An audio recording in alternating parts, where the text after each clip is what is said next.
अस्सलाम वालेकुम जी। किसान भाई, इस वक्त काटन का पीक सीज़न चल रहा है और पीक सीज़न के ऊपर इस वक्त जो सबसे बड़ा मसला आ रहा है वो बारिशों का आ रहा है, मौसम के हवाले से आ रहा है।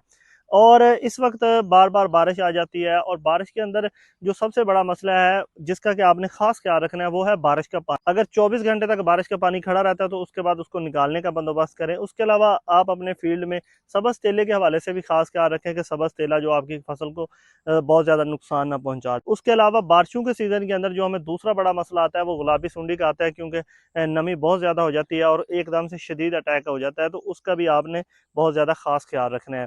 इसके अलावा जो खुराक का ख्याल है वो हमारे अक्सर किसान भाई इन बारिशों के दिनों में उससे उनकी तवज्जो हट जाती है, क्योंकि पानी नहीं लग रहा होता, पानी का लंबा वक्फा हो जाता है। तो मेरा आपको ये मशवरा है कि आप अगर नीचे से खुराक नहीं दे सकते तो ऊपर से कम अज़ कम इन 10-15 दिनों के अंदर एक बार ऊपर से ज़रूर खुराक दें, जिसके लिए सबसे अच्छा ऑप्शन आपके पास सिजेंटा का ईज़ा बयान है। वो बनी बुनाई खुराक है, पत्ते के ज़रिए आप दे सकते हैं, जिससे आपके ये जो पीरियड है बारिशों का वो निकल जाएगा। और जैसे ही बारिशों का सीज़न ख़त्म होता है उसके बाद फिर आपने ये खास ख्याल रखना है कि पिंक के हवाले से आपने इसके ऊपर खास तवज्जो देनी है। और उसके लिए मैं आपको रेकमेंड करूंगा सिजेंटा का इम्प्लीगो, इसका रिपीट स्प्रे करें, बहुत ही अच्छा रिजल्ट आएगा। बारिशों के इन 15-20 दिन के अंदर अपनी फसल पर भरपूर तवज्जो दें ताकि आप एक भरपूर किस्म की पैदावार ले सकें। अल्लाह हाफिज़।